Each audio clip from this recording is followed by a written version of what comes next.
Okay, I am back and I am ready to talk about my February reads, my reading wrap up for the month of February, and my reviews.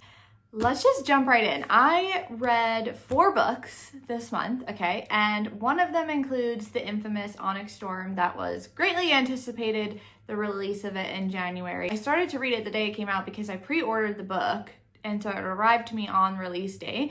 But then it ended up taking me longer than I actually thought it would to get through it. So it took me into February. I have my books here that I'm going to share with you my reviews on, and then I have my Goodreads so I can go over my reviews with you. So let's just jump right in. The first book that I read in the month of February was Killer Instinct by Jennifer Lynn Barnes. If you don't know, this book is the second in the series of The Naturals, which is about a group of young adults, teenagers that have been recruited by the FBI into this program to use their natural talents, abilities that they have to help solve murder cases. And I gave it 4 out of 5 stars. I thought this was a good second addition into the series. I am liking the added addition of the love triangle into it alongside the mystery. I feel like she's doing a really good job of having both a mystery element going on and along with like the crimes of the murders, but also this little romance love triangle that's happening at the same time. When I first started reading this book, my initial thoughts were, if she doesn't end up with Dean, then I don't know if I can go on. But I'm definitely looking forward to seeing where this story goes. Great second edition, no complaints, but 4 out of 5 stars. Like, even though Jennifer Lynn Barnes writes kind of young adult books, I do think she does a great job at really connecting you to the characters. Like, I like all the characters, I'm invested, I want to see where the story goes, I want to continue. I need to get the last 2 books of the series, which are All In and Bad Blood. And then once I have those, I definitely will continue. I really like these books as just palate cleansers to read in between reading dense fantasy books. Okay, let's talk about Onyx Storm. So this was released towards the end of January. I pre-ordered it, so I received it on release date, as I mentioned, and this book was very hyped up. It was a high anticipated release that so many people were reading and talking about this book at once. And because it did end up taking me longer than I thought it would to get through it, I felt like I was dodging spoilers everywhere. And if you still haven't read it, I have a spoiler-free review, okay? So I'm not going to spoil anything about this book, just for the courtesy of those who haven't gotten to reading it. Okay, so my initial review of this book when I finished was 4 out of 5 stars because this was a filler book. Now, side note, tell me why I thought that this Imperium series was a trilogy. Tell me why I thought this was the last book. Yeah, so I was very excited about it because I thought this was the conclusion and like was going to be a big bang and it was going to be amazing. No. As I just started to read this, somebody in my life told me she's got like books 4 and 5 planned to write, and I was like, what? Let's get back to the review. But that was a side note that I thought it was the last one. I thought this was a trilogy. It's not. So as I was reading 80% of this book, I felt as though because it was a filler book, it was quite overhyped. I did. Like, I'm reading it and I'm like, it's okay. It's not great. It's not like having me kicking and screaming, knocking my socks off. Like, it's not having me up at night thinking about it. It's not making me want to grab it at every opportunity that I had free time to read it, like I did with Fourth Wing. With Fourth Wing, I could not put that book down. This one, I had to be like, okay, we need to pick it up because it's been 2 weeks, you're not even halfway through, like, come on, let's get going. So it wasn't gripping my attention that hard. It was taking me a while to get through. It was good, but not great. I kind of felt like it was taking forever for something exciting to happen. Like, the stuff did happen. They go on an adventure in this book to try to find the seventh breed, as they kind of discussed at the end of Iron Flame. But yeah, it was just like, what's really happening here? And then the last 20%, and specifically the last couple chapters, and the process of me reading an in-depth review and explanation of what the heck I just read after, did help clarify for me all of the little Easter eggs that Rebecca puts throughout the book.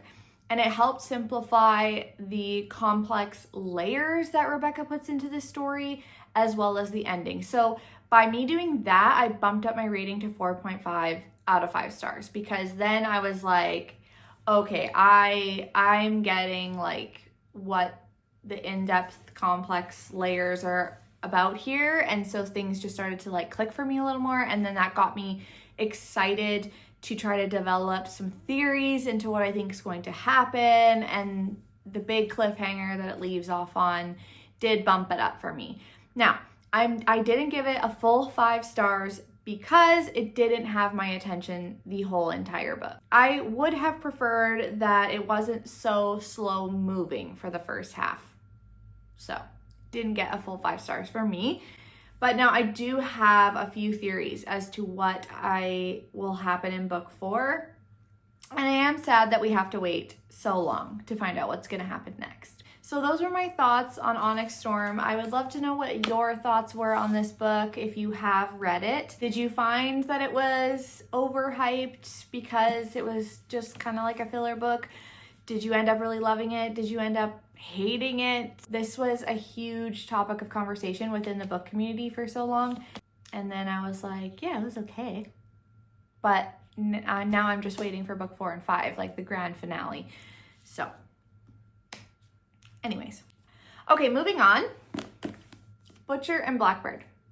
Okay. We need to talk about this. I only gave it, not only, but I gave it 3.5 out of 5 stars. So, and I wanted to like it more, you guys. I wish I could have rated it higher, because I feel bad. Like, so many people really liked this book, and I have a friend actually who read this book and she really liked it. But I don't know. For me, like, I feel like the first 60% of this book for me was kind of like, okay, like meh. But then I did like the last 40% and how it ended. But I have my main points on what I liked and did not like here on my Goodreads review for you, so I will just read that. What I liked was Sloane's murderous black cat vibe. I liked her vibe. I liked her character. I liked the banter between Sloane and Rowan, and I did find it funny. Like, there were funny moments within the book and the banter between them that made me laugh, made me chuckle.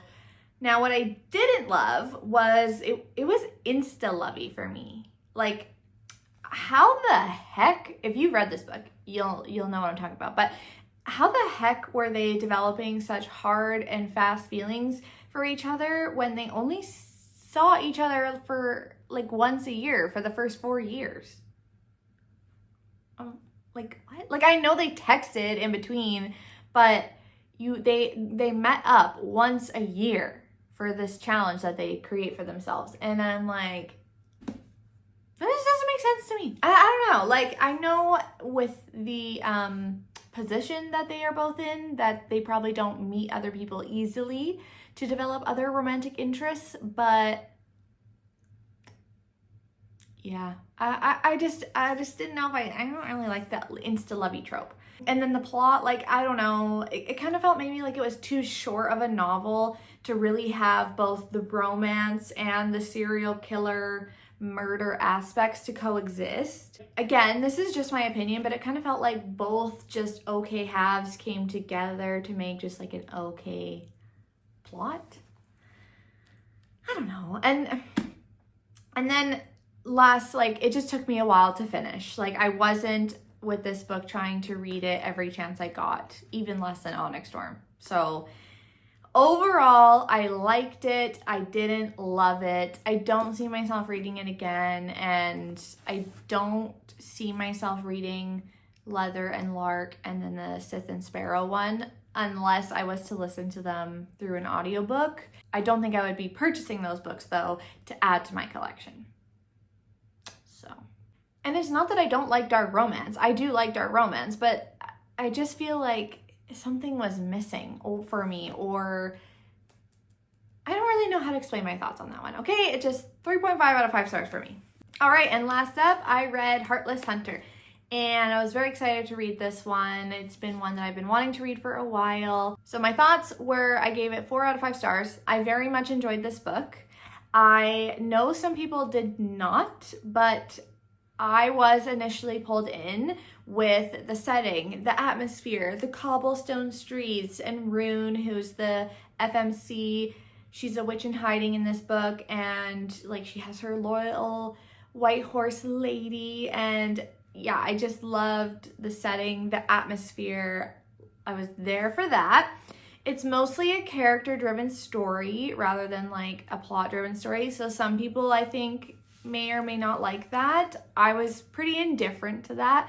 The only reason I didn't give this book 5 out of 5 stars was because I just wasn't connecting with the male characters, the love interests. There was kind of 2, and a little bit of a love triangle kind of happens.